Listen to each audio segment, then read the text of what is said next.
ఈ అక్క మన తెలంగాణలో బీజేపీ పార్టీ వచ్చినందుకు మతద్వేషాలు పెరిగినాయని మాట్లాడుతుంది. ఒక్కసారి వినండి.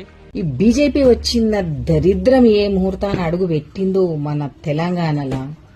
నువ్వు హిందూ, నేను ముస్లిం, నువ్వు క్రిస్టియన్, నువ్వు సిక్కిం, ఇన్ని వర్గాలు ఏర్పడ్డాయి. తెలంగాణలో బీజేపీ పార్టీ ఎందుకు వచ్చిందంటే మన తెలంగాణలో హిందూ అమ్మాయిలకు రక్షణ లేదు, అలాగే హిందూ దేవాలయాలకు రక్షణ లేదు. హిందూ అమ్మాయిలను కూడా లవ్ జిహాద్ అనే పేరుతో ఎంతోమందిని కూడా ట్రాప్ చేసి వాళ్ళని వాడుకొని ఎన్నో అఘాయిత్యాలకి గురవుతున్నారు. మనం ఆంధ్రలో చూసుకుంటే చాలా రిలీజియస్ కన్వర్షన్ కూడా జరిగింది. మన హిందూ ధర్మంలో ఉన్న వాళ్ళని కూడా క్రిస్టియనిటీగా కన్వర్షన్ చేయడం జరిగింది. ఈ విధంగా జరుగుతున్నందుకు మన తెలుగు రాష్ట్రాలలో బీజేపీ ప్రభుత్వం రావడం జరిగింది.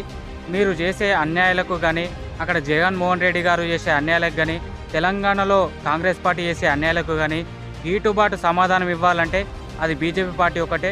ముందు కూడా చూస్తూ ఉండాలి. ఖచ్చితంగా మన తెలంగాణలో అభివృద్ధితో పాటుగా హిందూ ధర్మానికి కూడా సురక్షణగా ఉంటుంది అని చెప్పి ఈ విధంగా బీజేపీ పార్టీ అయితే ముఖ్య లక్ష్యంగా ఉండడం జరిగింది. మీలాగా ఒక మతాన్ని ఏడ్ చేయడం మాకు రాదు, ఒక మతాన్ని కించపరచడం మాకు రాదు. బీజేపీ పార్టీ డెవలప్మెంట్ చేస్తుంది, అలాగే హిందూ ధర్మానికి కూడా రక్షణ కల్పిస్తుంది. కాబట్టి ఈ విధంగా మనం బ్రతుకుతున్నాం ఈరోజు.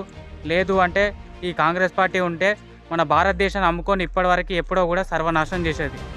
అర్థమైందా? కొంచెం తెలుసుకొని మాట్లాడాక బీజేపీ పార్టీ గురించి మాట్లాడే ముందు కొంచెం తెలుసుకొని మాట్లాడు.